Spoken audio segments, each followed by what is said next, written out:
Hello बच्चों। बच्चों स्वागत है आप सबका आज की क्लास में। बच्चों आज हम पढ़ेंगे सरफेस केमिस्ट्री का थर्ड लेक्चर। पिछली क्लासेस में हम लोगों ने काफ़ी पढ़ लिया था, आज हम लोग उसके आगे पढ़ेंगे। बच्चों आज हम लोग पढ़ते हैं कि शेप सेलेक्टिव कैटलिस्ट क्या होते हैं। शेप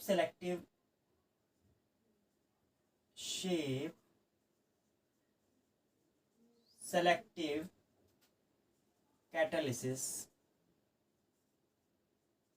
क्या है। तो ऐसी कैटालिसिस जो कैटलिस्ट के पोर साइज पर और प्रोडक्ट के शेप और साइज पर डिपेंड करती है, उसे हम शेप सेलेक्टिव कैटालिसिस कहते हैं। The catalysis depends upon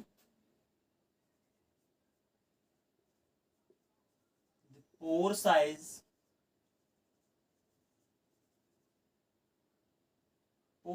of catalyst and shape and size of product is called shape selective catalysis. और ऐसे कैटलिस्ट जो शेप और साइज पर डिपेंड करते हैं उनको हम क्या बोलते हैं, शेप सेलेक्टिव कैटलिस्ट बोलते हैं। तो उनको हम क्या बोलेंगे, शेप सेलेक्टिव कैटलिस्ट कहेंगे, जो शेप और साइज के बेसिस पर कैटालिसिस करते हैं। तो बच्चों शेप सेलेक्टिव कैटालिसिस में आपके आते हैं एक जिनको बोलते हैं zeolite, zeolites are shape selective catalyst. बच्चों यहाँ पर जो इनका स्ट्रक्चर होता है वो बनते कैसे हैं, देख लीजिए। जो सिलिकेट होते हैं SiO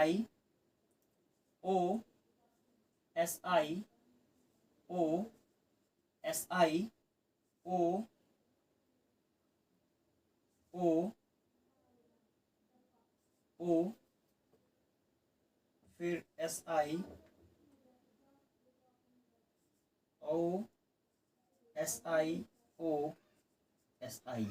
यहाँ पर सिलिकन के बीच में क्या होती है, बॉन्डिंग होती है, ऐसे टाइप की, इस टाइप की बॉन्डिंग होती है।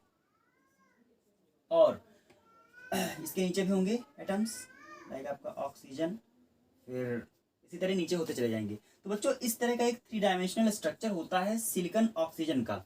इनमें क्या होता है, जो कुछ सिलिकन की साइट्स होती हैं, देखो यहाँ पर हर जो सिलिकन है उसकी वैलेंसी कितनी है, उसकी वैलेंसी है 4। आप देख लीजिए हर जगह पर जहाँ पर सिलिकन होगा वहाँ पर सिलिकन की वैलेंसी कितनी है, 4 है। तो बच्चों यहाँ पर क्या होता है, जो सिलिकन है कुछ सिलिकन्स को हम क्या करते हैं, एल्यूमिनियम से रिप्लेस कर देते हैं। अब जब एल्यूमिनियम से रिप्लेस कर देंगे तो एल्यूमिनियम की वैलेंसी होती है 3। इसकी वजह से इसकी जो क्या नाम है, जो सिलिकेट होते हैं उनकी एक वैलेंसी क्या रह जाएगी, खाली रह जाएगी। और इस वजह से क्या होता है, यहाँ जो एल्यूमिनो सिलिकेट्स होते हैं वहाँ पर एक पोर साइज तैयार हो जाता है या छोटे छोटे पोर्स बन जाते हैं।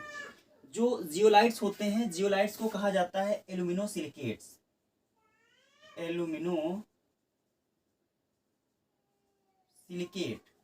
तो एल्यूमिनियम सिलिकेट में क्या होता है, कुछ जो सिलिकॉन साइट्स होती हैं उनको एल्यूमिनियम से रिप्लेस कर दिया जाता है, जिसकी वजह से उस पूरे के पूरे क्रिस्टल में कुछ छोटे छोटे पोर्स तैयार हो जाते हैं, जिसके बेस पर ये जो जियोलाइट्स होते हैं क्या करते हैं, कैटालिसिस करते हैं। जो जियोलाइट है उसमें से एक है ZSM5, ये एक जियोलाइट का टाइप है। और बच्चों ये जो जियोलाइट है ZSM5, इसका काम क्या है, इसका काम है क्रैकिंग इन पेट्रोकेमिकल इंडस्ट्रीज। पेट्रोकेमिकल इंडस्ट्रीज में जो ZSM-5 है, इसका काम क्या है? क्रैकिंग करना। क्रैकिंग क्या है? इसमें क्या करता है ये जो ZSM-5 है, ये क्या करता है? अल्कोहल को ये किसमें कन्वर्ट करता है? पेट्रोल मीन्स गैसोलीन में कन्वर्ट कर देता है। कौन? ZSM-5। तो बच्चों ये होता है शेप सेलेक्टिव कैटालिसिस। आइए बच्चों देखते हैं एंजाइम्स क्या होते हैं। बच्चों जिस तरह से किसी भी केमिकल रिएक्शन को कुछ कैटलिस्ट कैटलाइज करके रेट ऑफ रिएक्शन को बढ़ा देते हैं, उसी तरह से बायोलॉजिकल सिस्टम में जो ह्यूमन है, एनिमल्स हैं और जो प्लांट्स हैं, उनमें कुछ एंजाइम्स होते हैं या कुछ बोल सकते हैं कि ऑर्गेनिक कंपाउंड्स होते हैं जो बायोलॉजिकल सिस्टम में होने वाली रिएक्शंस को कैटलाइज करते हैं या उनकी स्पीड को बढ़ा देते हैं। तो वो बायोलॉजिकल सिस्टम के कैटलिस्ट कहलाते हैं। तो बच्चों हम मान सकते हैं कि जो एंजाइम्स हैं वो हमारे बायोकेमिकल कैटलिस्ट्स हैं। इनको हम क्या बोल सकते हैं? Enzymes are biochemical catalyst because they catalyze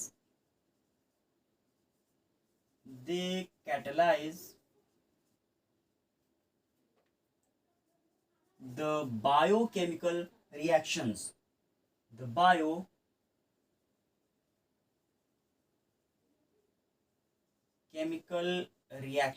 biochemical reactions are those reactions which take place inside a living cell।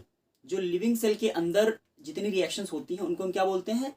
Biochemical reactions बोलते हैं। तो जो बायोकेमिकल रिएक्शंस होती हैं उनको जो सब्सटेंस कैटलाइज करते हैं, रेट ऑफ रिएक्शन को बढ़ा देते हैं, उनको क्या बोलते हैं? उनको हम एंजाइम्स कहते हैं। बच्चों enzymes are very specific. Number 1, enzymes are very specific. बहुत स्पेसिफिक होते हैं। जिस केमिकल रिएक्शन को कैटलाइज करते हैं स्पेशली, वो उसी बायोकेमिकल रिएक्शन को कैटलाइज करेंगे, किसी दूसरी रिएक्शन को कैटलाइज नहीं करेंगे। Number 2, they act at some specific temperature. किसी स्पेसिफिक टेम्परेचर पर ही ये क्या करते हैं? एक्ट करते हैं। किसी दूसरे टेम्परेचर पर जैसे टेम्परेचर बढ़ जाता है, टेम्परेचर कम पड़ता है, तो फंक्शन नहीं करते हैं। तो जो स्पेसिफिक टेम्परेचर होता है उसको बोलते हैं ऑप्टिमम टेम्परेचर।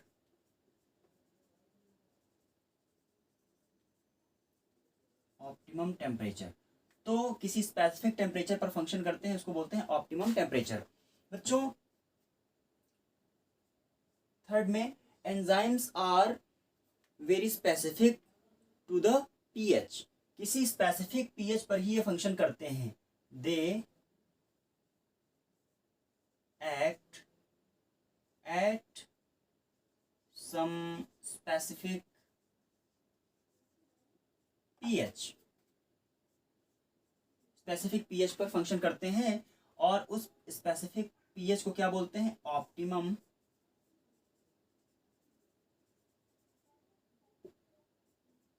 पीएच। तो बच्चों ये हो गई कुछ स्पेशल प्रॉपर्टीज एंजाइम्स की। देख लेते हैं कि जो एंजाइम्स होते हैं वो एक्चुअल में होते क्या हैं। बच्चों enzymes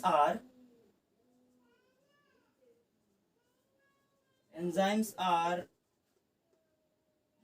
high molecular wait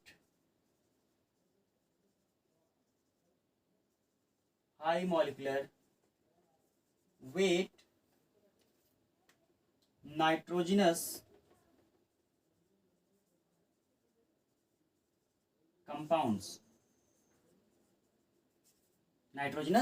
compounds, they are actually proteins।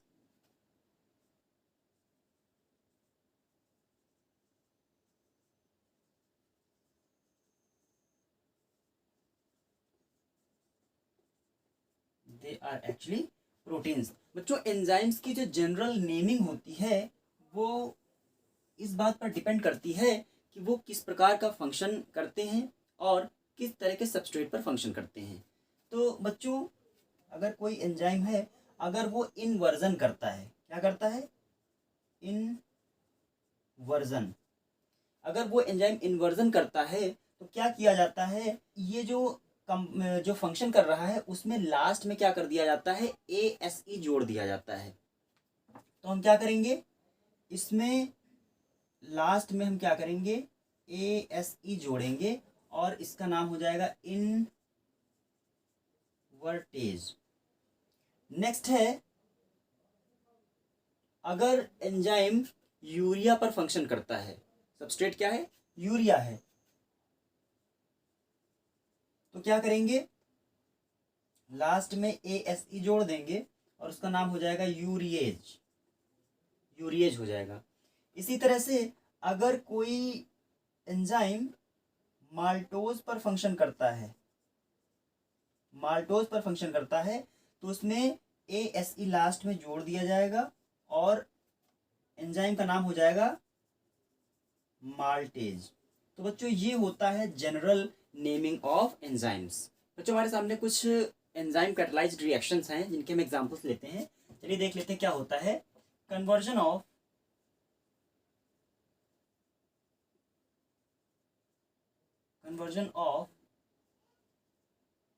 Cane sugar into glucose and fructose, glucose and fructose. बच्चों C12 H22O11 का इन्वर्जन करेगा, कौन करेगा, इन्वर्टेज एंजाइम करेगा। कौन करेगा, इन्वर्टेज, इन्वर्ट करेगा, क्या बनेगा, बनेगा ग्लूकोज C6H12O6 प्लस C6H12O6। ये हो गया आपका ग्लूकोज, ये हो गया फ्रक्टोज। दूसरा है बच्चों degradation of starch into maltose. देख लेते हैं C6H10O5 N नंबर्स में है प्लस NH2O डायास्टेज। एंजाइम क्या है, डायास्टेज, डायास्टेज। और डायास्टेज क्या करेगा, इसको तोड़ देगा माल्टोज में। माल्टोज एक डाइसैकेराइड है तो बनेगा C12H22O11। ये बन जाता है हमारे पास माल्टोज। दूसरा है बच्चों डिग्रेडेशन ऑफ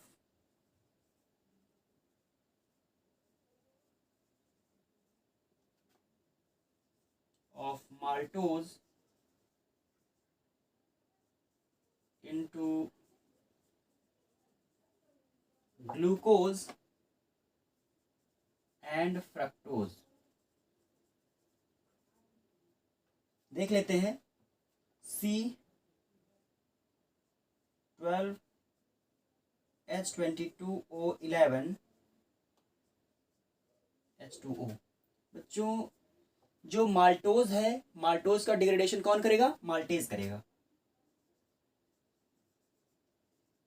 माल्टेज क्या बनेगा, बनेगा C6H12O6 एक ग्लूकोज का मॉलिक्यूल प्लस C6H12O6 एक फ्रक्टोज का मॉलिक्यूल बनेगा। Next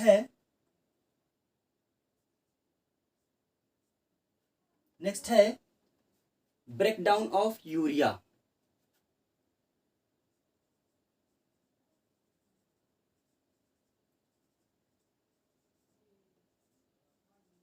urea by urease. तो बच्चों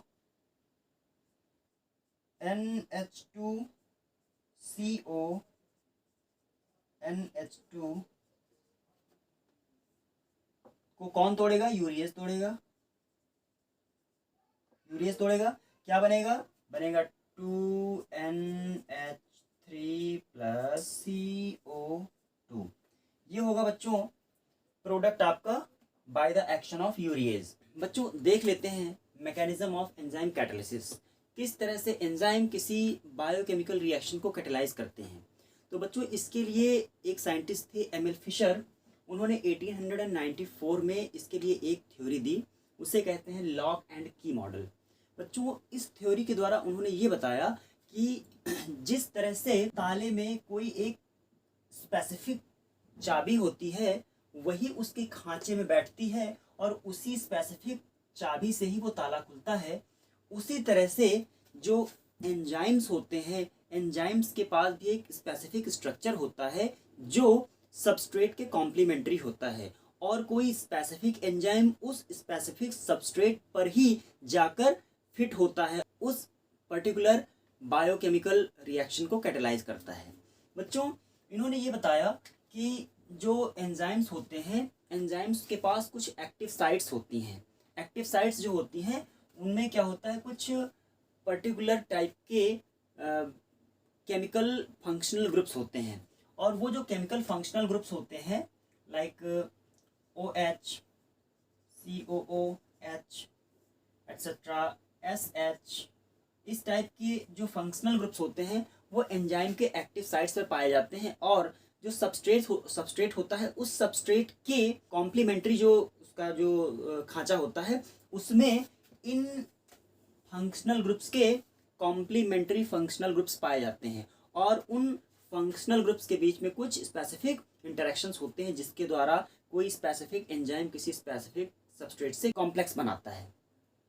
तो बच्चों इन्होंने ये बताया कि सबसे पहले जो एंजाइम होता है और जो सबस्ट्रेट होता है वो दोनों क्या करते हैं, एक दूसरे से कांटेक्ट में आते हैं और जुड़ते हैं। जुड़ने के बाद क्या होता है, एंजाइम सबस्ट्रेट कॉम्प्लेक्स बनता है। उसके बाद जब एंजाइम सबस्ट्रेट कॉम्प्लेक्स बन जाता है तो एंजाइम की सरफेस पर ही जो सबस्ट्रेट होता है वो प्रोडक्ट बना देता है, और जैसे ही प्रोडक्ट बनता है वैसे ही प्रोडक्ट की जो कंपैटिबिलिटी होती है वो एंजाइम के साथ ख़त्म हो जाती है, और तुरंत ही जो प्रोडक्ट होता है वो एंजाइम की सरफेस को छोड़ के अलग हो जाता है। तो ये बच्चों होती है एंजाइम कैटालिसिस का मैकेनिज्म जो एमएल फिशर ने बताया लॉक एंड की मॉडल के द्वारा। तो बच्चों इन्होंने बताया कि जो एंजाइम कैटालिसिस होती है वो 2 स्टेप्स में होती है। सबसे पहले हमारे पास क्या होता है, एंजाइम होता है, और क्या होता है, सबस्ट्रेट। और एंजाइम सबस्ट्रेट दोनों मिलकर क्या बनाते हैं, एंजाइम सबस्ट्रेट कॉम्प्लेक्स बनाते हैं। एंजाइम सबस्ट्रेट कॉम्प्लेक्स बनाते हैं। उसके बाद दूसरी स्टेप में क्या होता है, जो एंजाइम और सबस्ट्रेट कॉम्प्लेक्स होता है ये क्या करता है, ये एंजाइम और प्रोडक्ट में टूट जाता है। Now enzyme is again available for the next step of reaction to catalyze. आइए बच्चों अब हम पढ़ते हैं कोलाइड्स क्या होते हैं। बच्चों कोलाइड्स को पढ़ने से पहले और जानने से पहले हम लोग देख लेते हैं कि ट्रू सॉल्यूशंस क्या होते हैं, कोलाइड्स क्या होते हैं और सस्पेंशन क्या होता है। तो देख लेते हैं बच्चों ट्रू सॉल्यूशन,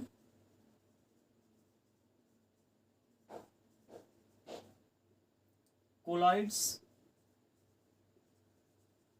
और सस्पेंशन। तीनों में बच्चों क्या होगा कि एक सॉल्वेंट होगा, दूसरा सॉल्यूट होगा तीनों में, लेकिन डिफरेंस क्या होता है, पार्टिकल साइज का डिफरेंस होता है। बच्चों जो कोलाइड्स होते हैं इनमें किसी सॉल्वेंट में जो सॉल्यूट पार्टिकल्स होते हैं वो बिखरे हुए होते हैं, लेकिन सॉल्यूट पार्टिकल्स का जो साइज रेंज होता है वो कितना होता है, वो होता है 1 नैनोमीटर से 1000 नैनोमीटर। कोलाइड्स में क्या होता है, जो सॉल्यूट का पार्टिकल साइज रेंज होता है वो होता है 1 नैनोमीटर टू 1000 नैनोमीटर। बच्चों ट्रू सॉल्यूशंस में जो सॉल्यूट पार्टिकल्स होते हैं उनका जो पार्टिकल साइज रेंज होता है वो होता है लेस देन 1 नैनोमीटर, 1 नैनोमीटर से कम होता है। और जो सस्पेंशन होते हैं, यहाँ पर जो सॉल्यूट होते हैं उनका जो पार्टिकल साइज रेंज होता है वो होता है मोर देन 1000 नैनोमीटर। बच्चों सस्पेंशन में जो पार्टिकल्स होते हैं उनका पार्टिकल साइज रेंज ज़्यादा बड़ा होता है, तो इन पार्टिकल्स के ऊपर ग्रेविटेशनल फोर्स क्या होते हैं, एक्टिवेट होते हैं या फंक्शन करते हैं। और जो सॉल्यूट पार्टिकल्स होते हैं वो क्या हो जाते हैं, उनका सस्पेंशन हो जाता है, जिसकी वजह से ये जो सोल्यूशन होता है इसको क्या बोलते हैं, सस्पेंशन बोलते हैं।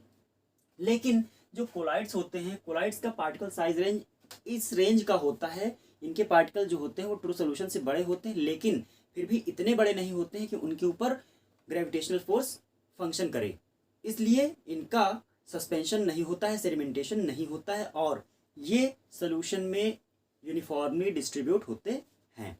देख लेते हैं कोलाइड्स क्या हैं। तो कोलाइड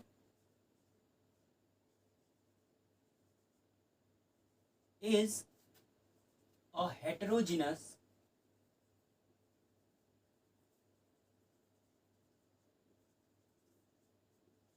system in which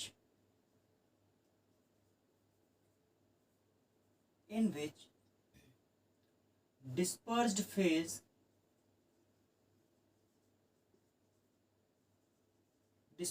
क्या होगी, सॉल्यूट, लेकिन कोलाइड्स में इसको डिस्पर्स्ड फेज कहा जाता है, सॉल्यूट को, in which the dispersed phase is scattered into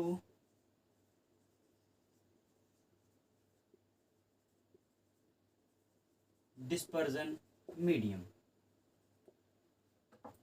Particle size range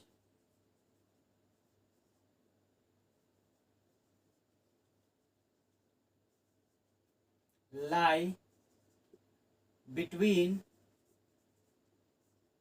1 nanometer and 1000 nanometre.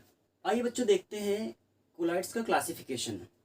तो किस बेस पर देखेंगे, फिजिकल स्टेट के बेस पर देखेंगे। फिजिकल स्टेट का मतलब ये है कि डिस्पर्स्ड फेज और डिस्पर्जन मीडियम की फिजिकल स्टेट क्या है, उसके बेस पर हम क्या करेंगे, कोलाइड्स को क्लासीफाई करेंगे। तो देख लेते हैं सबसे पहले बच्चों, सबसे पहले क्या है, डिस्पर्स्ड फेज हमारी सॉलिड है, मीन्स सॉल्यूट हमारा क्या है, सॉलिड है। डिस्पर्जन मीडियम क्या है, सॉलिड है, तो इसको हम बोल सकते हैं सॉलिड इन सॉलिड। तो जो बच्चों सॉलिड इन सॉलिड कोलाइड होगा उसको हम क्या बोलेंगे, सॉलिड सॉल बोलेंगे, ठीक है। इसका जो एग्जांपल है वो है जेमस्टोन। नेक्स्ट है बेटा solid in liquid. Solid in liquid को हम बोलते हैं सॉल।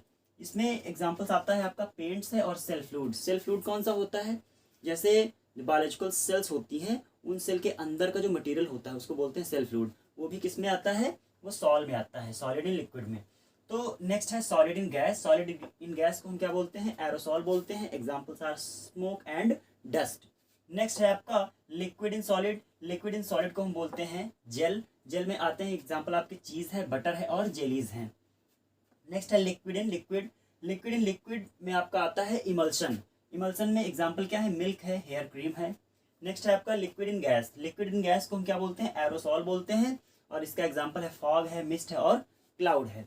नेक्स्ट है gas in solid. Gas in solid को हम क्या बोलते हैं, सॉलिड सॉल बोलते हैं। एग्जांपल्स आर फोम, रबर, जो फोम आता है उसका रबर। नेक्स्ट है आपका gas in liquid. Gas in liquid को हम क्या बोलते हैं, फोम बोलते हैं। Examples are froth, whipped cream या सोप लेदर, जो साबुन लगाते हैं उसका जो झाग होता है वो भी एक इसी का एग्जांपल है।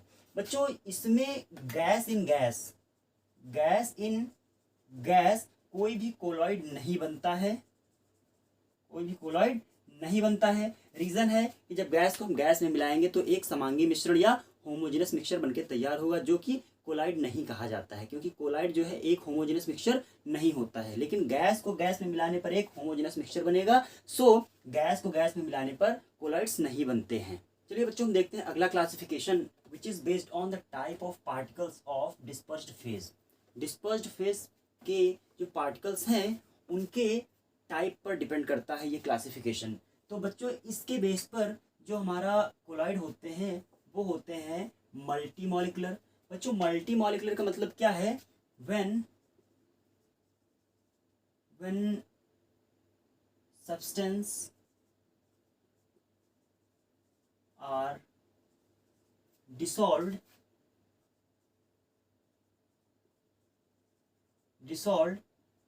they aggregate to form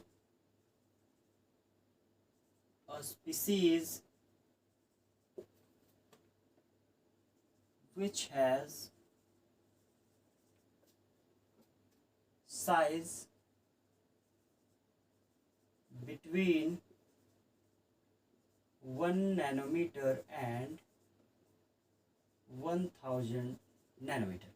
बच्चों आपको पता है कि जो कोलाइड्स होते हैं उनका जो पार्टिकल साइज रेंज होता है वो 1 नैनोमीटर और 1000 नैनोमीटर के बीच में होता है। तो बच्चों मल्टी मॉलिकुलर कोलाइड्स ऐसे कोलाइड्स होते हैं जब सब्सटेंस को हम डिस्पर्स्ड मीडियम में जब हम डिसॉल्व करते हैं तो उसके कई सारे मॉलिक्यूल आपस में जुड़कर एक ऐसी स्पीसीज बनाते हैं जिसका जो पार्टिकल साइज रेंज होता है वो 1 नैनोमीटर और 1000 नैनोमीटर के बीच में होता है। मीन्स अकेला एक मॉलिक्यूल जो है वो 1000 और 1 नैनोमीटर के बीच का नहीं होता है। तो कई सारे मॉलिक्यूल जुड़कर जो कोलाइडल साइज होता है उसके रेंज के पार्टिकल्स बनाते हैं। तो इस प्रकार का जो कोलाइड बनता है उसको हम बोलते हैं मल्टी मॉलिकुलर कोलाइड। एग्जाम्पल्स हैं इसके, एग्जाम्पल है गोल्ड सॉल और है सल्फर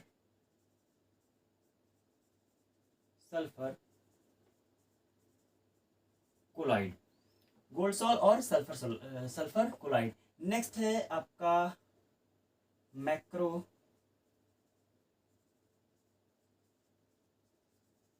मॉलिकुलर कोलाइड।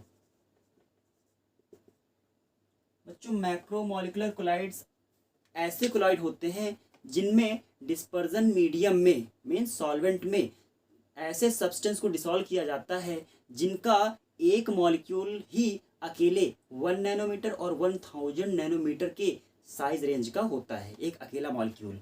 तो उनको क्या बोलते हैं? उनको हम मैक्रो मॉलिकुलर कोलाइड्स कहते हैं। dispersed phase has particle size between 1 nanometer and 1000 nanometre. Examples हैं इसके एंजाइम सॉल, दूसरा है प्रोटीन सॉल, फिर स्टार्च एटसेट्रा। ये हो गए बच्चों। नेक्स्ट है हमारा एसोसिएटेड कोलाइड। नेक्स्ट क्या है?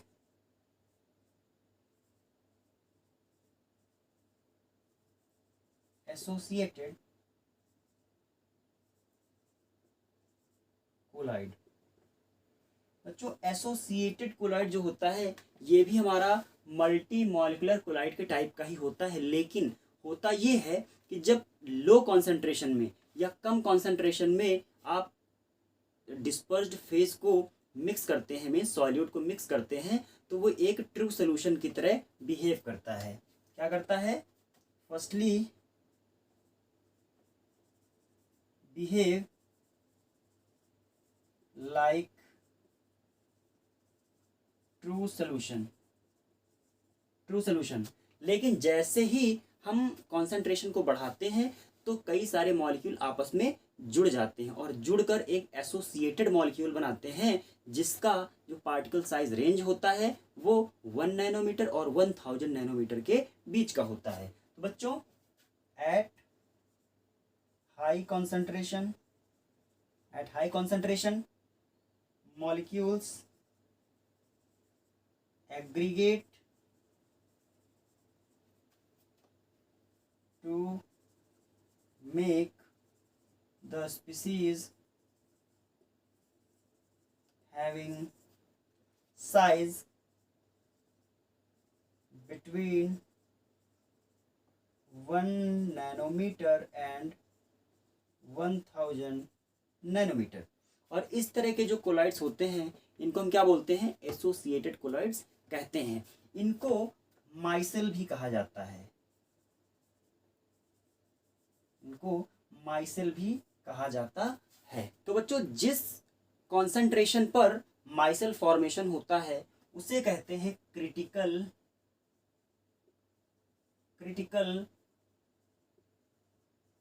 Myself concentration. क्या कहते हैं उसे? क्रिटिकल माइसेल कॉन्सेंट्रेशन, एब्रीवेट करते हैं इसे CMC में। और बच्चों जिस टेम्परेचर पर माइसेल फॉर्मेशन होता है उसे बोलते हैं क्राफ्ट्स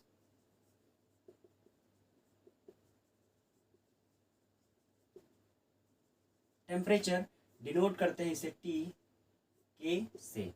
तो क्राफ्ट्स टेम्परेचर क्या है?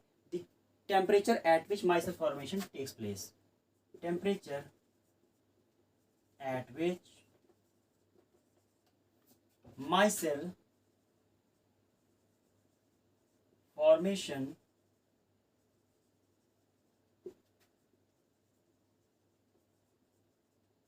प्लेस। चलिए बच्चों देखते हैं mechanism of micelle formation. Example लेते हैं सोप का। Soap,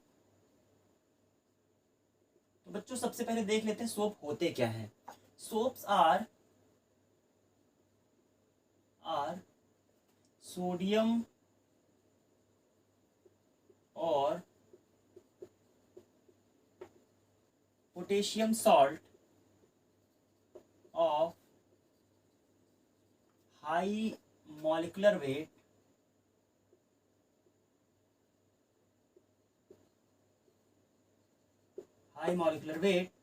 fatty acids.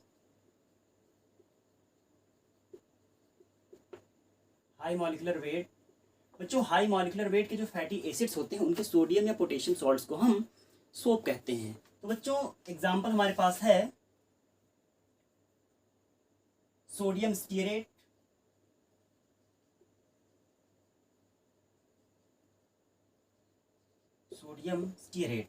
फॉर्मूला होता है CH3CH2COOH। एक होता है हमारे पास सोडियम पामीटेट, सोडियम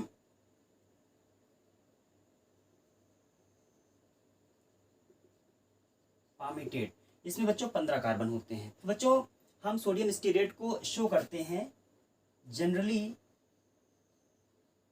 ऐसे शो कर लेते हैं COONA। बच्चों ये जो मॉलिक्यूल दिखाई दे रहा है ये एक सोप मॉलिक्यूल को रिप्रेजेंट कर रहा है जिसको मैंने बोला है सोडियम स्टीरेट। बच्चों यहाँ पर क्या होता है, जो सोप का कार्बन वाला पार्ट होता है उसको बोलते हैं टेल, और जो आयनिक वाला पार्ट होता है उसको बोलते हैं हेड, इसको बोलते हैं हेड।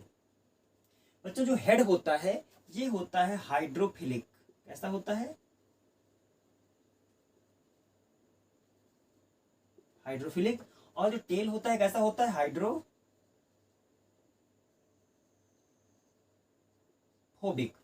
तो जैसे ही हम क्या करते हैं वाटर में, जैसे ही हम सोडियम स्टीरेट को मिक्स करते हैं, तो जैसे ही मिक्स करते हैं ये मॉलिक्यूल क्या करता है, ये तुरंत ही अपने आयंस में टूट जाता है। क्या करता है? ये आयंस में टूट जाता है, COONA COO minus plus Na plus में टूट जाता है। ये जो है इसको बोलते हैं स्टीरेट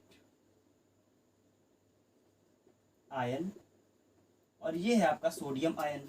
तो बच्चों जब तक ये लो कॉन्सेंट्रेशन में रहता है तब तक जो स्टीरेट आयन होता है इसके मॉलिक्यूल आपस में एसोसिएट नहीं करते हैं, लेकिन जैसे ही कॉन्सेंट्रेशन हम बढ़ाते हैं वैसे ही क्या होता है, ये जो आपका हाइड्रोफोबिक रीजन होता है, ये हाइड्रोफोबिक रीजन क्या होता है, कई सारे मॉलिक्यूल्स का हाइड्रोफोबिक रीजन आपस में जुड़ जाता है इस तरह से कि जो आपका आयनिक वाला पार्ट है वो बाहर की तरफ रहे और जो हाइड्रोफोबिक रीजन है वो अंदर की तरफ रहे। और इस तरह से ये क्या करते हैं, एक स्फीयर टाइप का मॉलिक्यूल बना लेते हैं जिसमें जो हाइड्रोफोबिक रीजन होता है वो सेंटर की तरफ अंदर होता है और जो आयनिक पार्ट होता है वो सरफेस पर बाहर की तरफ रहता है, क्योंकि जो आयनिक पार्ट है वो वाटर से प्रॉपरली इंटरेक्ट कर सकता है और हाइड्रोफिलिक रीजन होता है, इसीलिए हाइड्रोफिलिक वाटर से इंटरेक्ट करता है। और हाइड्रोफोबिक रीजन इस तरह से एक स्ट्रक्चर बनाता है स्फेरिकल कि सारे के सारे हाइड्रोफोबिक मॉलिक्यूल या हाइड्रोफोबिक पार्ट अंदर की तरफ हो जाएं और वो वाटर से इंटरेक्ट ना कर पाएं। तो बच्चों इस तरह का एक जो है इस तरह का एक स्ट्रक्चर बनता है। इस तरह का स्ट्रक्चर बनता है जिसमें COO माइनस सरफेस पर और जो हाइड्रोफोबिक रीजन है वो अंदर की तरफ होता है। बच्चों ये जो है एक माइसिली का फॉर्मेशन हो चुका है, माइसिली या माइसिल का फॉर्मेशन हो चुका है। आइए बच्चों हम लोग देख लेते हैं कि कैसे हम कोलाइड्स का प्रिपरेशन कर सकते हैं। सबसे पहले देखते हैं केमिकल मेथड क्या है। बच्चों हमारे पास क्या है, नंबर 1 AS2O3 आर्सेनिक का ऑक्साइड है। जब इसकी रिएक्शन हम हाइड्रोजन सल्फाइड से करते हैं तो ये AS2S3 प्लस H2O बनाता है। बच्चों ये जो है आपका जो आर्सेनिक सल्फाइड है ये आपका बन गया है कोलाइड। क्या बना है, कोलाइड। नेक्स्ट हम देखते हैं नंबर 2। बच्चों नेक्स्ट में हम क्या करते हैं, जब सल्फर डाइऑक्साइड की रिएक्शन हम कराते हैं H2S से कराते हैं तो क्या होता है, सल्फर का सॉल बनता है और प्लस 2H2O। ये बच्चों सल्फर का कोलाइडल सोल्यूशन बन चुका है। नेक्स्ट में देखते हैं नंबर 3 FeCl3H2O। बच्चों जब इसका हम हाइड्रोलिसिस करते हैं तो हमको FeOH थ्राइस एक ये जो है सॉल मिल जाता है HCl। तो ये बच्चों हो गए हमारे केमिकल मेथड्स। तो अगला तरीका हमारे पास है इलेक्ट्रिकल डिसइंटीग्रेशन या इसको हम बोलते हैं ब्रेडिग्स आर्क मेथड।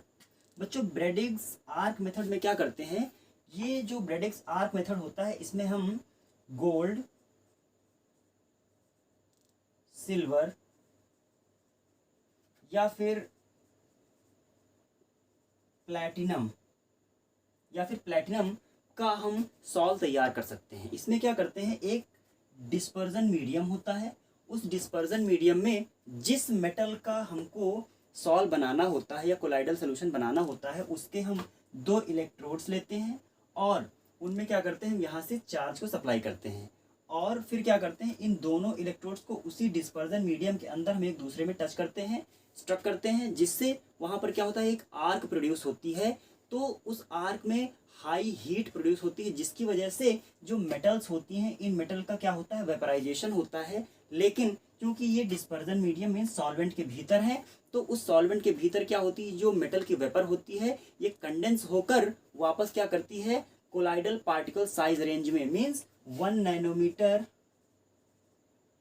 एंड 1000 नैनोमीटर के पार्टिकल्स के रूप में इसी के अंदर कंडेंस होके डिस्पर्स हो जाती है। और इस मेथड से हमको गोल्ड का, सिल्वर का या प्लैटिनम का कोलाइडल सोल्यूशन मिल जाता है। बच्चों प्रिपरेशन ऑफ कोलाइड्स में हमारा जो लास्ट है टॉपिक वो है peptization.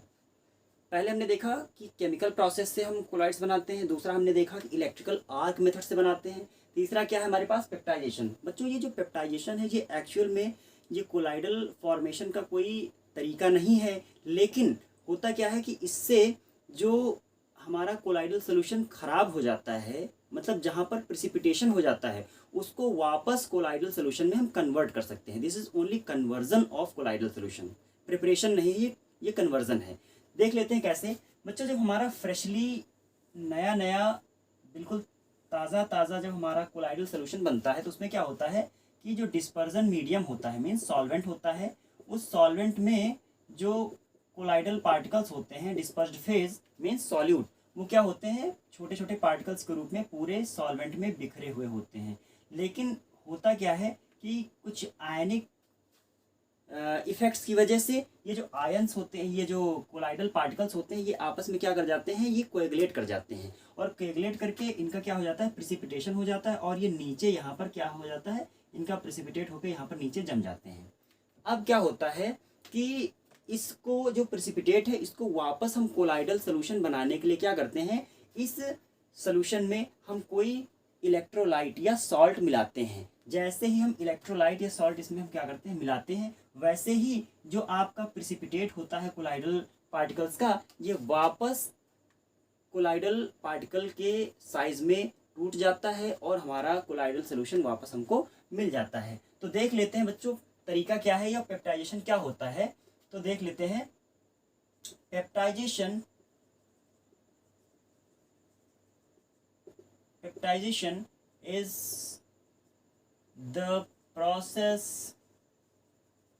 is the process of conversion of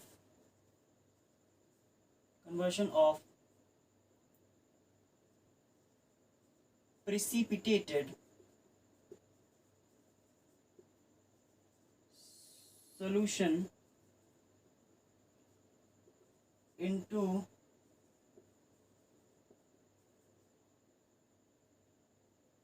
colloid. Peptidation is the process of conversion of precipitated solution into colloid by adding suitable electrolyte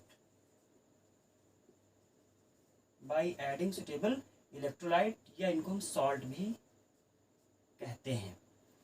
बच्चों ये जो इलेक्ट्रोलाइट होते हैं जिनसे पेप्टाइजेशन होता है, इसको हम क्या बोलते हैं, पेप्टाइजिंग